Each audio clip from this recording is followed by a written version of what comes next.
venceremos. Cristo muy pronto vendrá.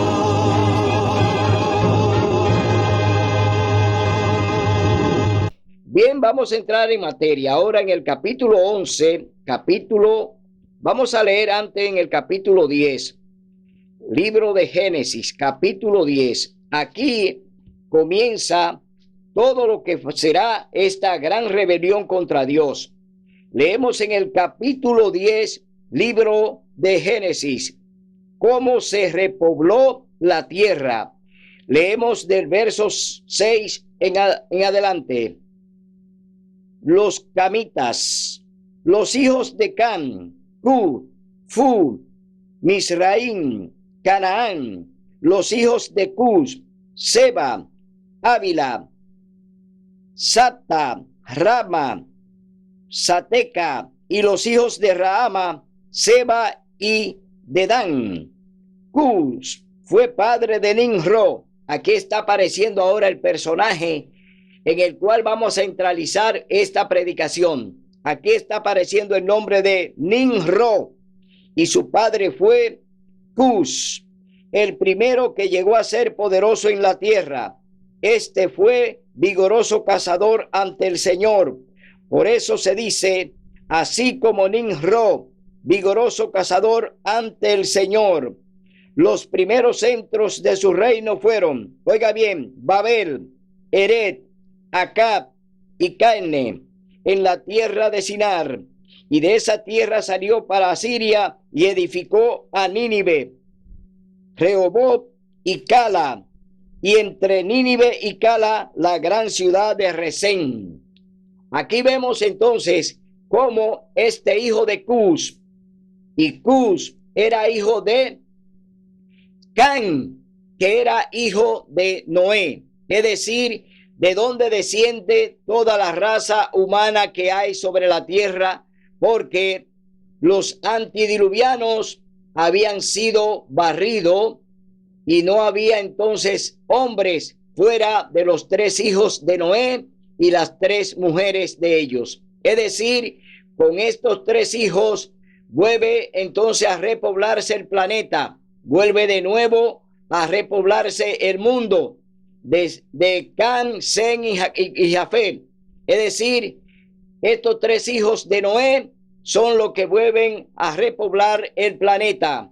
Entonces vemos que ya hay un personaje vigoroso cazador, un hombre poderoso en la tierra, un hombre que ya tiene gran influencia y es un hombre rico. Era un gran cazador delante de Dios. Es decir, un hombre que se dedicaba a la cacería de animales y también a la cacería de seres humanos, porque él lo esclavizaba y él lo utilizaba en la construcción de la Torre de Babel. Es decir, que Nimrod fue un gran caudillo, un hombre que gobernó con tiranía y que gozó, oiga bien, de todo el afecto de las naciones. Es decir, las naciones le rendían a Nimrod culto, le rendían honor y era muy respetado. Entonces vemos aquí que este hombre ya dominaba las naciones de su tiempo.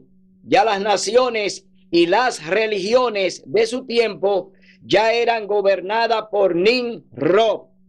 Era entonces allí un gobierno de Semiramis, Nimrod y Tamuz. Era un gobierno trino, un gobierno de 3 dioses en la tierra. Es decir, ellos se habían constituido en Dios en la tierra. Allí estaba la Trinidad terrenal. Allí estaba Nimrod, Semiramis y Tamuz. Es decir, ellos gobernaban en la edad antigua y ellos fueron los que indujeron a las naciones para que se construyera la famosa Torre de Babel, una torre que se edificó con la finalidad de levantarse contra Dios. Es decir, no era la intención de Dios de que ellos pues se reunieran todos allí en torno a esta construcción, a este monumento llamado la Torre de Babel. No era esa la idea de Dios, sino la idea de que se esparcieran y de que vivieran en todo el Sinar, es decir, que formaran naciones y pueblos y que entonces allí pudieran hacer cada uno su familia y cada uno hacer sus cosas cotidianas. Pero fueron todos reunidos en ecumenismo por Nimrod para que le apoyaran en el proyecto de la Torre de Babel. Allí se produce el primer ecumenismo del mundo. ¿Por qué? Porque allí las religiones convergían todas, es decir, todas las religiones estaban unidos allí en la Torre de Babel. De igual modo, también los presidentes, los gobernantes, los reyes estaban unidos a esta idea de Nimrod y formaron un gran gobierno, formaron una gran tiranía. Entonces, de ahí es donde se inicia el primer ecumenismo, la idea de que todos sean uno. Ahí nació el ecumenismo, ahí nació lo que hoy se está practicando en el mundo entero, el ecumenismo que está patrocinado por el Papa, por la Iglesia Católica Apostólica Romana, que hoy ellos se constituyen en el Nimrod moderno. Están llevando a cabo la misma idea de Nimrod. Están uniendo a las naciones, están uniendo a todas las religiones, y hoy vemos entonces que este movimiento que surgió allí en la Torre de Babel, en el capítulo 11, libro de Génesis, hoy lo estamos viendo delante de nosotros. Hoy han erigido otra vez la Torre de Babel, sí, pero sin el edificio. Es decir, no estamos viendo una torre que se eleva, no estamos viendo ese tipo de edificación, pero sí estamos viendo la misma idea de ecumenismo y de que las naciones puedan unirse políticamente con la religión. Es decir, han unido la política con la religión y hoy entonces tienen el gran movimiento ecuménico que abarca a los gobiernos de la tierra y abarca a todas las religiones para que todos sean uno. Pero vemos que lo que han planteado hacer en la Torre de Babel no es pues secundado ni es tampoco permitido por Dios. Vamos a ver cómo Dios reacciona a lo que quieren hacer allí en la Torre de Babel. Vamos a ver cómo Dios reaccionó con aquella idea de construir una torre, de construir algo que llegara hasta el cielo. Es decir, desde ahí comienza la oposición al gobierno celestial. Leemos en el capítulo 11, libro de Génesis, la Torre de Babel. Había entonces en toda la tierra una sola lengua y unas mismas palabras. Cuando los hombres salieron del oriente, hallaron una llanura en la tierra de Sinar y se establecieron allí. Ahí encontraron la tierra de Sinar y se establecieron allí, pero no para que edificaran una torre, no para que hicieran una alianza, no para que hicieran ecumenismo, sino para que se esparcieran por toda la tierra de Sinar. Entonces dijeron: hagamos ladrillo y cosámoslo al fuego. Y el ladrillo les sirvió de piedra y el asfalto de mezcla. Después dijeron: edifiquemos una ciudad y una torre cuya cúspide llegue al cielo, y hagámonos un nombre para no ser esparcidos por toda la tierra. Aquí están hablando de hacerse un nombre, es decir, ellos querían ser unidos poderosos, querían unificarse en un nombre para ser poderosos, y hoy en día lo han logrado, porque a través del ecumenismo ya se hicieron un nombre y se han hecho poderosos. ¿Y por qué se han hecho poderosos? Porque han unido la religión con el Estado, es decir, con los gobiernos, con los presidentes de la tierra, y hoy se han hecho el nombre, se llama ecumenismo. Hoy se han hecho fuerte para no ser esparcidos, sino para resistir al cielo, para resistir a Dios, para levantarse de pecado de mano alzada contra Dios. Eso es lo que han hecho y están haciendo hoy con el llamado movimiento ecuménico. Dice, y dijo el Señor, entonces el Señor descendió para ver la ciudad y la torre que edificaban los hombres. Dios miraba desde el cielo, Dios observaba desde el cielo, pero ahora dice que Dios descendió, dice, el Señor descendió para ver la ciudad y la torre que edificaban los hombres. Es decir, ya el Señor viene a ver cuál es el plan que tienen con la construcción de la Torre de Babel. ¿Cuál es la intención con el movimiento ecuménico que ya han logrado? Es decir, han logrado unir las religiones con los gobiernos. Es decir, han hecho un gran concordato de iglesia y Estado. Pero Dios viene a ver cuál es la intención de ese movimiento ecuménico y a qué lo llevará. El Señor ahora lo va a descubrir. Dice, y el Señor, dijo el Señor, el pueblo es uno y todos tienen un mismo lenguaje. Han empezado la obra y nada los hará desistir de lo que han pensado hacer. Oiga bien, desde ahí, desde la Torre de Babel, ya tenían un plan y Dios miró en sus pensamientos, porque Dios lo sabe todo. Dios miró que nadie lo haría ya desistir de lo que habían planeado hacer. Es decir, ya se habían levantado contra Dios, ya habían manifestado, oiga bien, su rebeldía contra Dios y nadie lo iba a hacer desistir.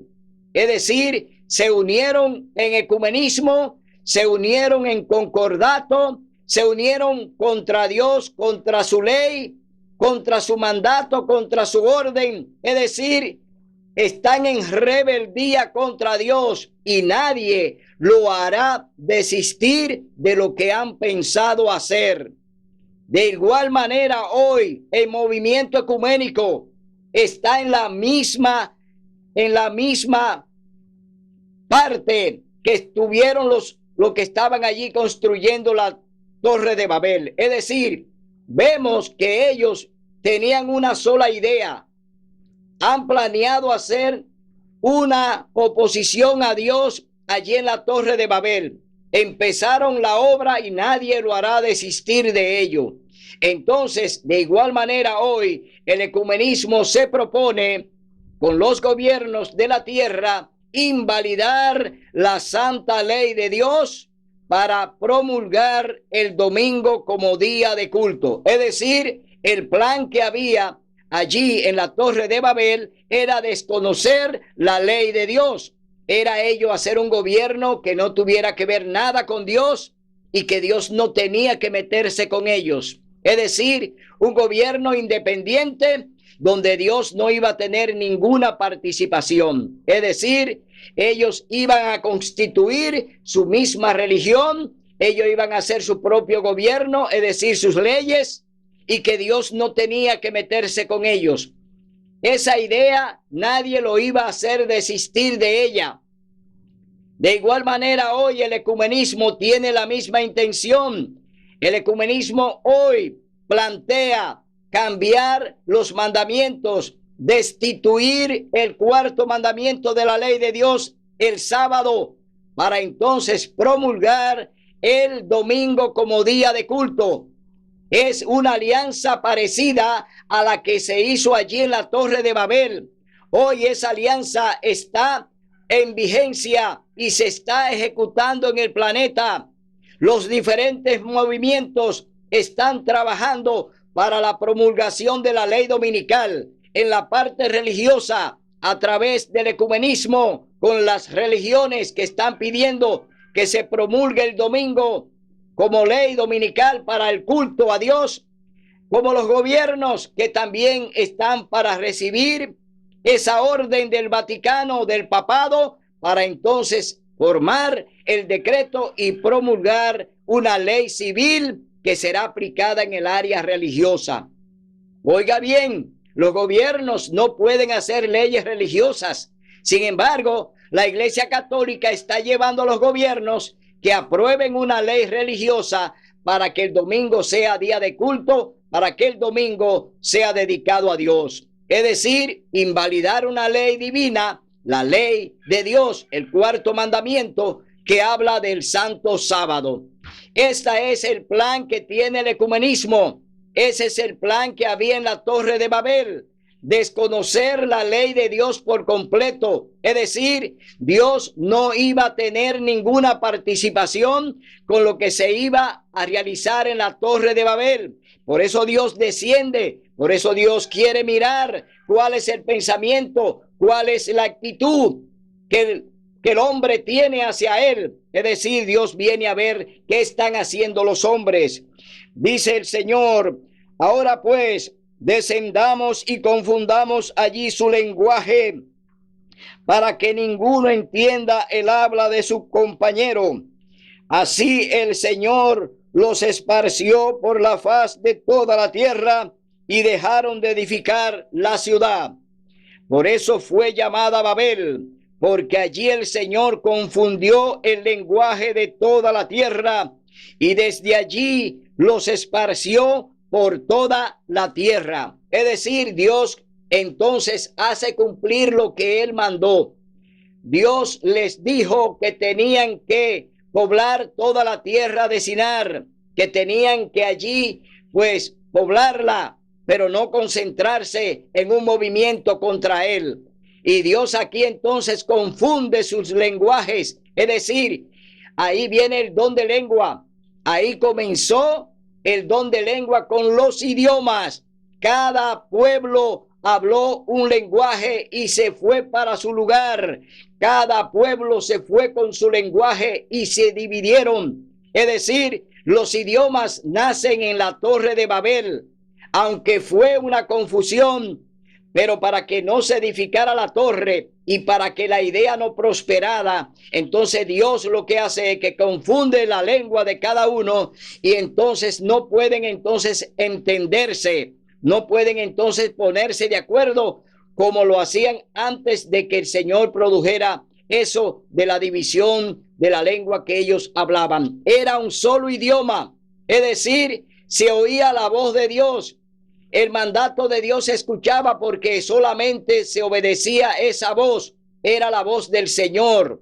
Pero ellos no quisieron escuchar a Dios, entonces el Señor le confundió el idioma y lo repartió entre todas las naciones del mundo. Es decir, cada nación hoy habla un idioma que Dios permitió para que ellos se fueran a cada uno a su lugar, para que cada uno edificara en su lugar y se esparcieran por toda la tierra.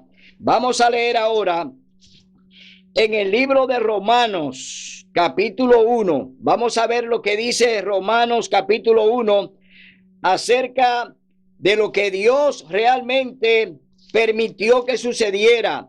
Romanos, capítulo 1. Leemos entonces: porque el Señor permitió que allí en la Torre de Babel se produjeran estas divisiones de que cada nación se fuera a su lugar. Pero ahora vamos a ver que todo lo que pasó en la Torre de Babel, que vino por la desobediencia, que vino por el mandato de Nimrod, que gobernaba a las religiones y que gobernaba también a los gobiernos y a los reinados de su tiempo, trajo que Dios entonces produjera la división de aquellos constructores y se fuera cada uno para su lugar. Capítulo 1, libro de Romanos, del verso 18 en adelante. Ellos conocían los atributos de Dios.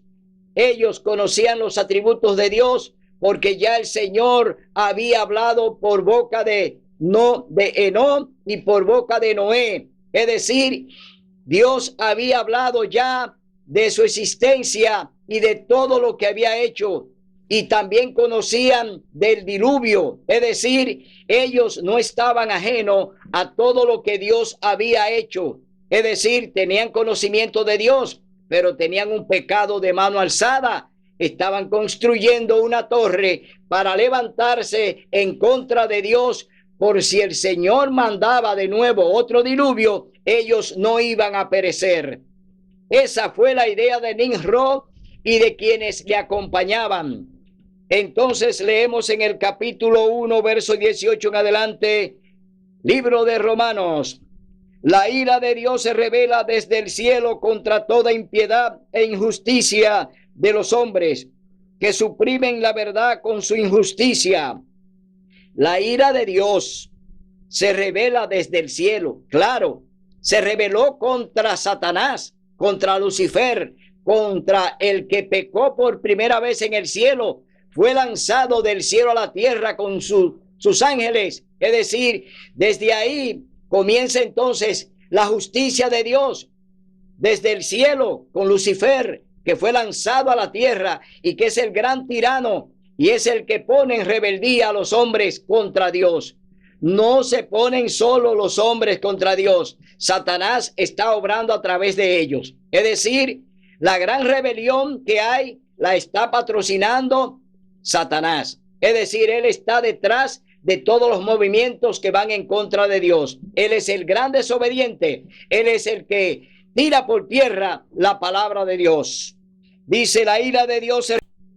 La ira de Dios se revela desde el cielo contra toda impiedad e injusticia de los hombres que suprimen la verdad con su injusticia. Lo que se puede conocer de Dios es manifiesto a ellos porque Dios se lo manifestó. Los atributos invisibles de Dios, su eterno poder y su divinidad se ven claramente desde la creación del mundo y se entienden por las cosas que han sido creadas, de modo que no tienen excusa. Habiendo ellos conocido a Dios, no lo glorificaron como a Dios, ni le dieron gracias, antes se ofuscaron en vanos razonamientos, y su necio corazón se entenebreció. Aquí estamos viendo la misma acción de los que estaban construyendo la Torre de Babel, pero que esa misma actitud la tuvieron los antidiluvianos que fueron barridos por el diluvio.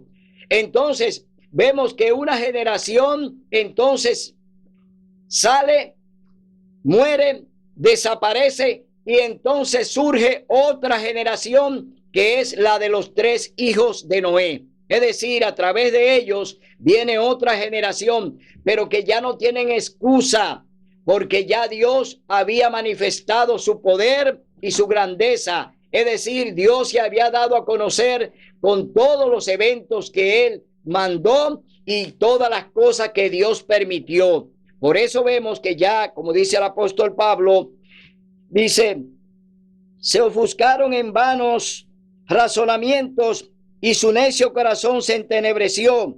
Jactándose de ser sabios, se volvieron necios y cambiaron la gloria de Dios inmortal, por imágenes de hombre mortal y hasta de aves, cuadrúpedos y reptiles. Y por eso Dios los entregó a la inmundicia debido a la concupiscencia de sus corazones, de modo que deshonraron sus propios cuerpos entre sí mismos, cambiaron la verdad de Dios en mentira y adoraron y sirvieron a las criaturas antes que al Creador, que es bendito por los siglos de los siglos.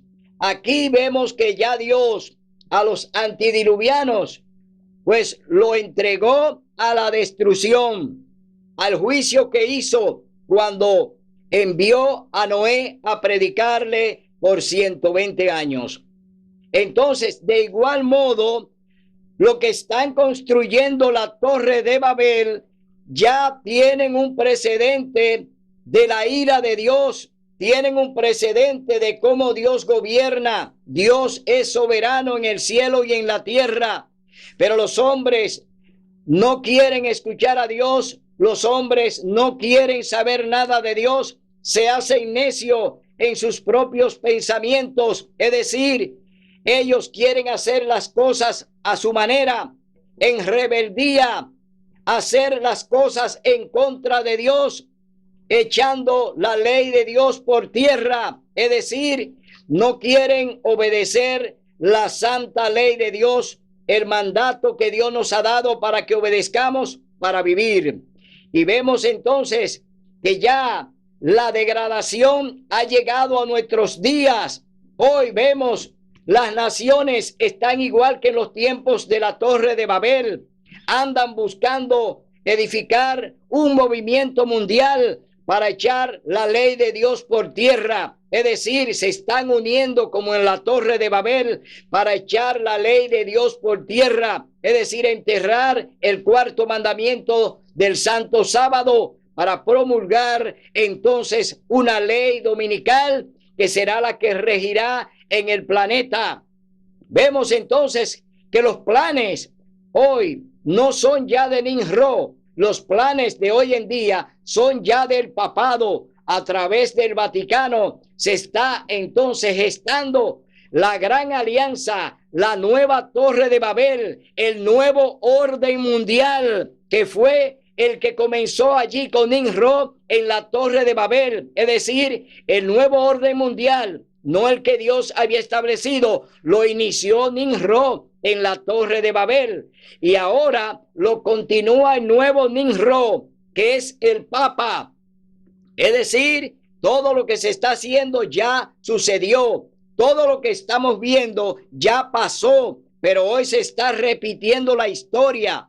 Ese movimiento de la Torre de Babel, hoy lo tenemos con nosotros disfrazado a través de ¿qué? Del ecumenismo, a través del Laudato Si, a través del Pacto Educativo Global. Es decir, tres grandes proyectos que unifican otra vez a la Torre de Babel para atraer a las naciones, para que le secunden, para atraer a los presidentes de las diferentes naciones, para que secunden estos proyectos que son del Vaticano y que son de la Iglesia Católica Apostólica Romana a través del papado. Entonces estamos viendo una reedificación otra vez de la tiranía que tuvo Nimrod allí cuando esclavizó a los religiosos y esclavizó a los gobiernos de su época. De igual manera, el papado también va a hacer lo mismo. Vienen con una gran tiranía. ¿Para qué? Para que todos le apoyen, para que todos sean uno, para que todos se unifiquen en la idea de promulgar la ley dominical, que será la ley para invalidar la santa ley de Dios. Mi hermano, hoy tú tienes que abrir los ojos porque tenemos el nuevo orden mundial restablecido como lo fue en los tiempos de la Torre de Babel. Vemos entonces cómo se vuelve a reedificar de nuevo la misma idea, con la misma intención, levantarse contra Dios de pecado de mano alzada, es decir, levantar la mano contra Dios para decirle, tú no gobiernas aquí, aquí gobernamos nosotros. Se hacen necio en su propia opinión. Es decir, hoy se hacen necio porque tienen su propia opinión. Hoy se hacen necio porque tienen su propio plan. Es decir, unen otra vez las naciones con los idiomas que Dios allí separó, allí en el Sinar, en la Torre de Babel. Esos idiomas hoy vuelven y se ponen de acuerdo. Allí se dividieron, allí salieron cada uno para su lugar como Dios quiso que fuera. Hoy entonces lo traen de nuevo, traen las lenguas otra vez y la unifican para rebelarse contra Dios. Entonces vemos cómo se reunifican otra vez las lenguas de todas las naciones a través del ecumenismo, a través del Laudato Si y a través del Pacto Educativo Global. Entonces, aquí vemos una reedición de la nueva Torre de Babel a través del nuevo orden mundial, que es lo que se está gestando y que en el 2030 la Agenda 2030 de la ONU lo pondrá en ejecución. Es decir, el gobierno mundial está a la vuelta de la esquina. el gobierno mundial ya está casi instalado. Ellos pues pusieron un plazo de 10 años, del 2020 al 2030, instalar el gobierno global, el gobierno que va a ejercer con tiranía y contra Dios, porque van a invalidar su ley. Ese nuevo orden mundial traerá la destrucción del planeta. Es decir, están ellos mismos fraguando su propia destrucción conjuntamente con Satanás y sus ángeles. Ellos mismos están cavando su propia fosa, su propia tumba. Ellos están planeando su misma muerte, porque Dios no lo va a dar por inocente, porque aquí dice la palabra de Dios que Dios siempre se ha manifestado y ha dado siempre el indicio de cuando Él quiere que se arrepientan y vuelvan al buen camino. Lo han hecho al revés, se han ido por el camino extraviado, siguen la senda del diablo, siguen la senda de Satanás, y por eso lo vamos a leer ahora en el capítulo 2 de Segunda de Tesalonicense. Vamos a leer textualmente lo que dice Segunda de Tesalonicense, capítulo 2, verso 3 y 4. Vamos a leer lo que dice Tesalonicense. Dice así, capítulo 2, verso 3 y 4. El hombre de pecado surgirá dentro de la iglesia. Nadie os engañe en ninguna manera, porque ese día no vendrá sin que antes venga la apostasía y se manifieste el hombre de pecado, el hijo de perdición. Aquí vemos ya el hombre de pecado, que está simbolizado por el papado, por la Iglesia Católica Romana. Es decir, el hombre de pecado es un sistema. Ahí está el papado.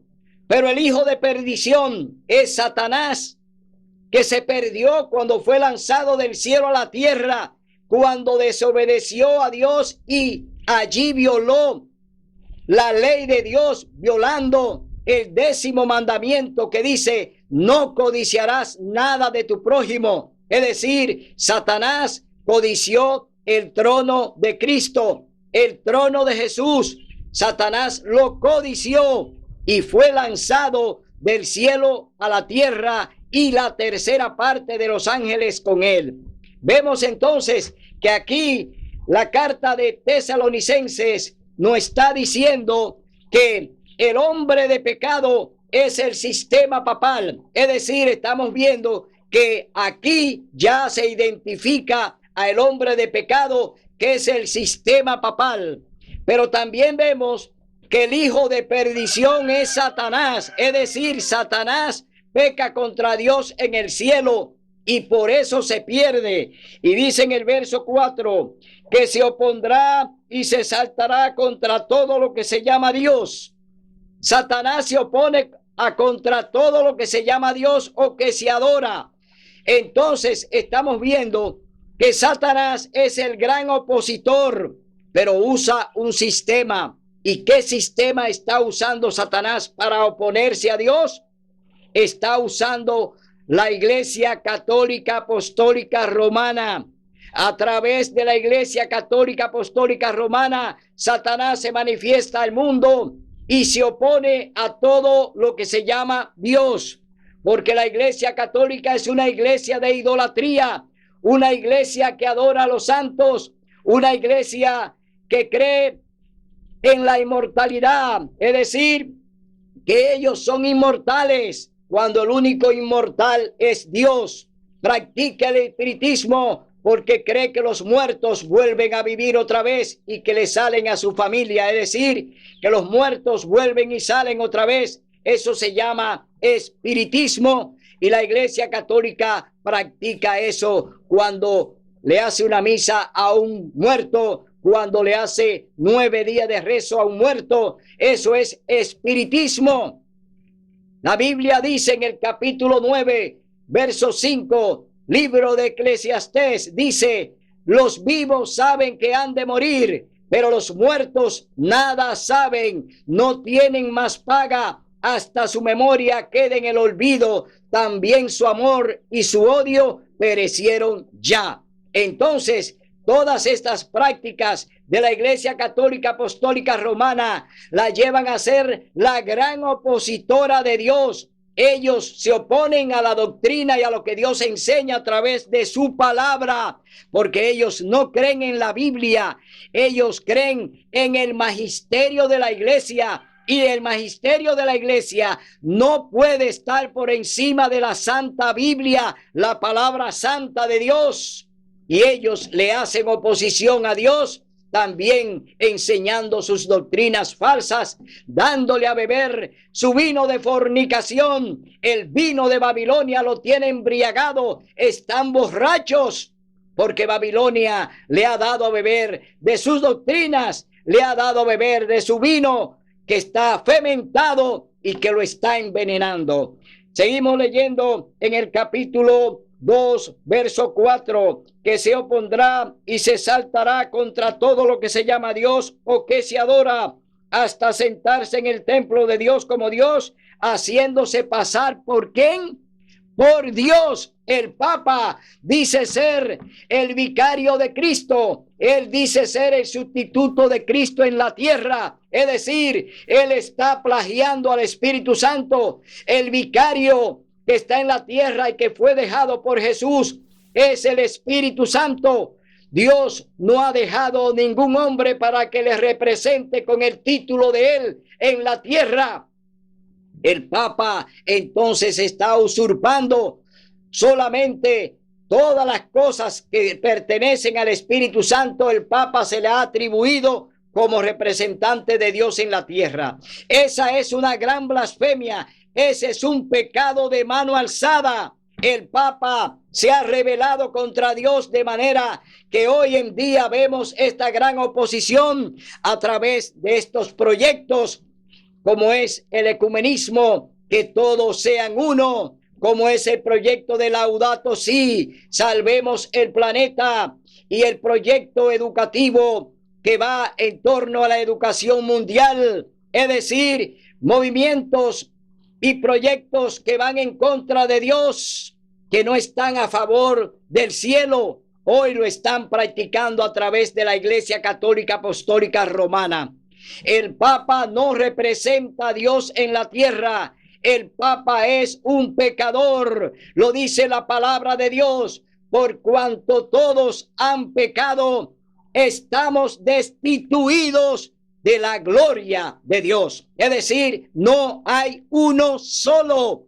Entonces, si no hay un solo hombre en la tierra que no haya pecado, ¿por qué el Papa quiere entonces erigirse como el vicario de Cristo, como el representante de Dios, cuando ya el Señor dejó el día del Pentecostés al Espíritu Santo para que dirigiera su obra aquí en la tierra? La obra del Espíritu Santo está dirigida por él en la tierra. La obra del Espíritu Santo es convencer de pecado y arrepentimiento para venir a los pies de Cristo. Hoy yo te digo, hermano, no creas en hombre. Lo dice el libro de Hechos capítulo 5, verso 29. Es menester obedecer a Dios antes que a los hombres. Jeremías 17:5 te dice: maldito es el hombre que cree y confía en el hombre y se apoya en él. Hoy las naciones están creyéndole al Papa y hoy se están uniendo en torno a sus proyectos y están llevando a cabo la rebeldía que va a llevar a la destrucción del planeta. Hoy te hablamos, hoy te exhortamos a que salga de ahí, pueblo mío. Sal de esa confusión, sal de Babilonia, abandona ese sistema. Te están engañando, te van a llevar a la destrucción. Dios te dice: sal de ahí, pueblo mío. Capítulo 18, libro de Apocalipsis. El llamado del Señor es: que salga de esa confusión en la que tú estás metido hoy en día, llevándote de los hombres y oyendo esa campana que no tiene sonido certero. Vamos a leer en el libro de Apocalipsis, capítulo 13, libro de Apocalipsis. Vamos a ver lo que dice la palabra de Dios en el libro de Apocalipsis, capítulo 13. Aquí está Nimrod resurgiendo, saliendo de la ceniza, de la destrucción, después que fue vencido por el mismo Dios en la torre de Babel. Hoy él se levanta de las cenizas para llevar a cabo su gran movimiento ecuménico, para llevar a cabo su gran alianza diabólica. Oiga lo que dice el libro de Apocalipsis, capítulo 13.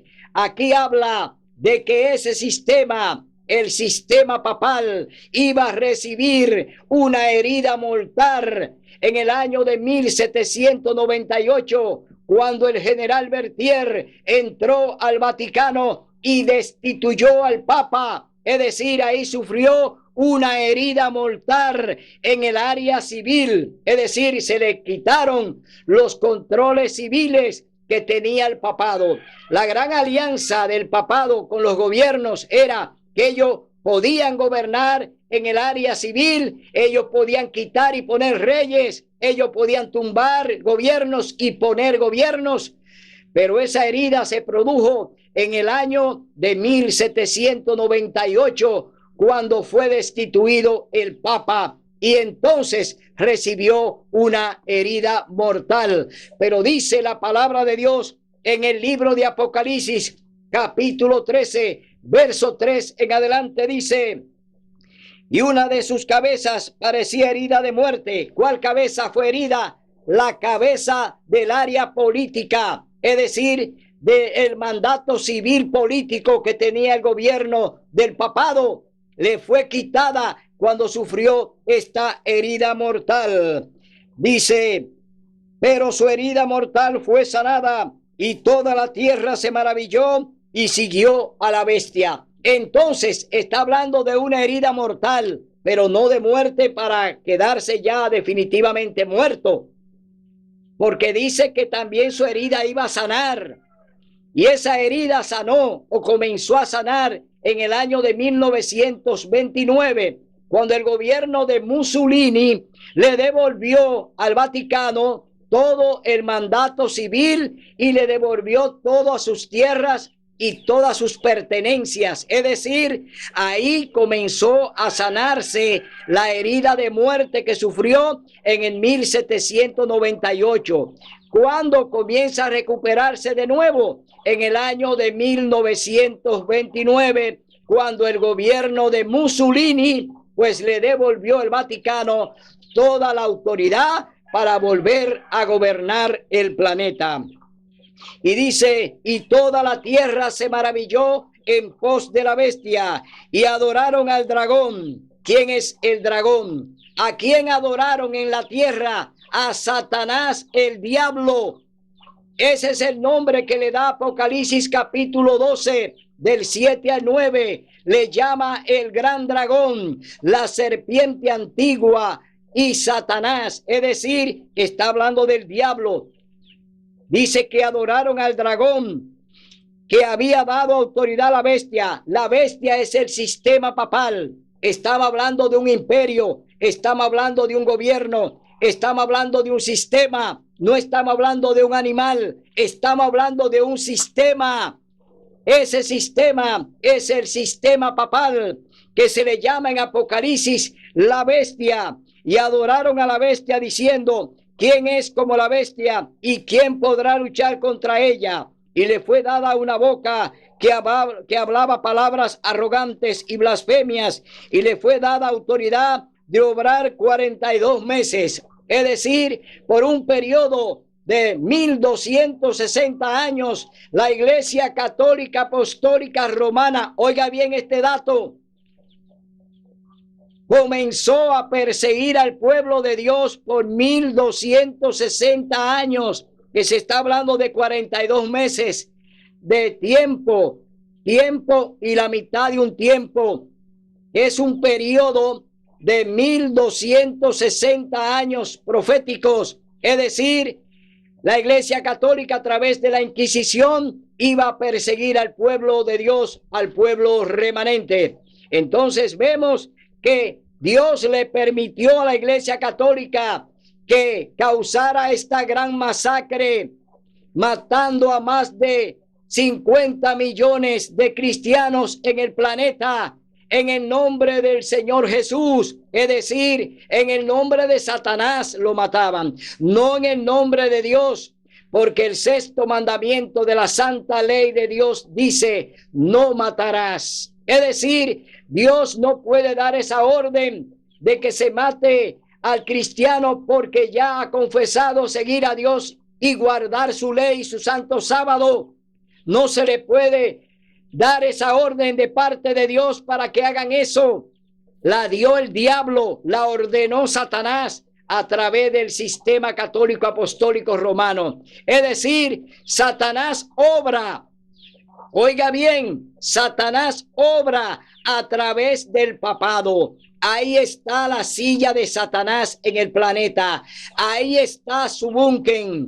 Ahí está su gobierno. Ahí está gobernando conjuntamente con el sistema papal. Satanás está dirigiendo todo en la tierra. Él es el gran propulsor del ecumenismo. Él ha reunido a todas las religiones en torno al ecumenismo, que todos sean uno, en honor al diablo, es decir, en unificación a Satanás. Laudato Si, oiga bien, también es una encíclica para unir a la sociedad civil, para que salvemos el planeta, pero con la idea de promulgar la ley dominical. Es decir, esta idea de Laudato Si termina con la eliminación del cuarto mandamiento de la santa ley de Dios, la eliminación del sábado, es decir, una trampa del diablo. No es un proyecto factible para el cielo, es un proyecto contrario a Dios. El proyecto educativo que busca dirigir toda la educación en el planeta también busca a que a Dios se le saque de las escuelas. Tenemos también el proyecto del Pacto Global Educativo, que busca que se saque a Dios de las familias, es decir, que no se hable nada del Dios genuino. Cuando se niegan los mandamientos de Dios, esa familia ya no puede ser una familia que va al cielo. Es una familia que ya ha sido encadenada por el diablo para ir al abismo. ¿Por qué? Todo el que niega la ley de Dios está negando al cielo, está negando al mismo Dios y a su trono. Entonces, el pacto educativo es sacar todo lo que sea palabra de Dios, sacarla de los lugares donde ellos tienen el control educativo. Sus niños no van a ser educados con el temor a Dios. Sus hijos van a ser guiados por jesuitas. Es decir, ellos están dirigiendo todo el sistema educativo. Ellos están dirigiendo todo el sistema religioso. Ellos están dirigiendo todo el sistema político civil. Los jesuitas están haciendo su trabajo en todos los lugares y ellos están dirigiendo dentro y fuera. Es decir, este gran movimiento que es presidido por Satanás mismo está pues metido en la iglesia, está metido en los gobiernos, está metido en la educación. Es decir, los jesuitas es el gran movimiento del papado que está trabajando para derogar la santa ley de Dios. Abre los ojos, mi hermano. Tú tienes que saber quiénes te dirigen. Tú tienes que saber quiénes son los genuinos, los que no hablan según lo que dice el libro de Isaías, capítulo 8, verso 20, a la ley y al testimonio. Si no hablan conforme a esto, es porque no le ha amanecido. Es decir, abre los ojos, porque hoy proyectos que aparentemente pueden ser saludables para la iglesia, pueden ser saludables para los gobiernos, pueden ser saludables para la educación, no son más que una trampa del diablo para llevar a cabo su gran obra, para llevar a cabo la reconstrucción de la Torre de Babel en rebeldía contra Dios, imponer un gobierno mundial, lo que será el nuevo orden mundial, que será un gobierno tirano, que no será dirigido por el Papa, no será dirigido por el Vaticano, será dirigido por el mismo diablo. Óigalo bien, Satanás va a tener la oportunidad de gobernar el planeta. Dios le va a dar esa oportunidad a Satanás, pero será su perdición, porque será lanzado al lago de fuego. Es decir, Satanás procura hacer esto, pero él va camino al abismo. Vamos a leer entonces en el capítulo 14, libro de Apocalipsis. Vamos a ver cuál es la recomendación que Dios nos da para la salvación y la vida eterna. ¿Qué nos recomienda Dios? ¿Cuál es el distintivo de los genuinos seguidores de su gobierno? Apocalipsis capítulo 14, verso 12 y 13, te dice quiénes son. 3 distintivos de los santos. Aquí está la paciencia de los santos, los que guardan los mandamientos de Dios y la fe de Jesús. Es decir, no la fe en un hombre, no la fe en el Papa, no la fe en un talismán, no la fe de un Islam, la fe en Cristo Jesús. Es decir, tú tienes que tener la fe de Jesús, que es el espíritu de profecía. Si tú no crees en las profecías, tú andas en tinieblas y no verás la verdad, porque no la va a poder entender ni conocer, porque es a través del don profético que Dios nos enseña y nos desvela la verdad de lo que está sucediendo hoy en el planeta, de lo que está pasando en el mundo hoy. Dios nos revela a través del don profético todo lo que está pasando, todo lo que se está haciendo, todo lo que se está diseñando, planes diabólicos, planes en contra de Dios para llevar al hombre a la perdición. Pero oye lo que dice el verso 13, para que entienda que Dios te ama y que todavía Él tiene sus brazos abiertos para darte la salvación y la reconciliación con el cielo. Verso 13 dice: y oí una voz del cielo que dijo: escribe, dichosos los que de aquí en adelante mueren en el Señor. Cierto, dice el Espíritu, descansarán de sus fatigas, porque sus obras le siguen. Aquí vemos una promesa maravillosa.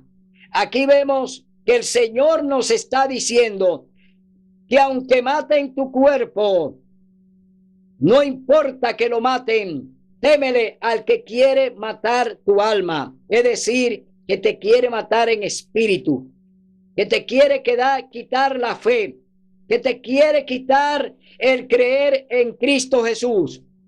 Tú tienes que tener mucho cuidado, porque hoy te están desviando de los planes de Dios. Hoy tú tienes que volver al redil, tú tienes que volver a los pies del Maestro.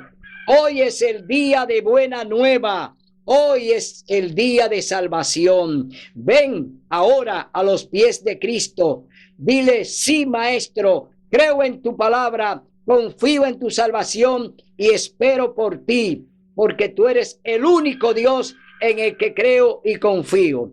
Gracias por estar con nosotros y por estar en este estudio que te sirva de reflexión para que entienda que Cristo viene pronto en gloria y majestad, que tú debes prepararte. Ahora es el día, hoy es el día de buena nueva. Será hasta el domingo, donde estaremos aquí con otro programa similar. Hasta el domingo, si así el Señor lo permite.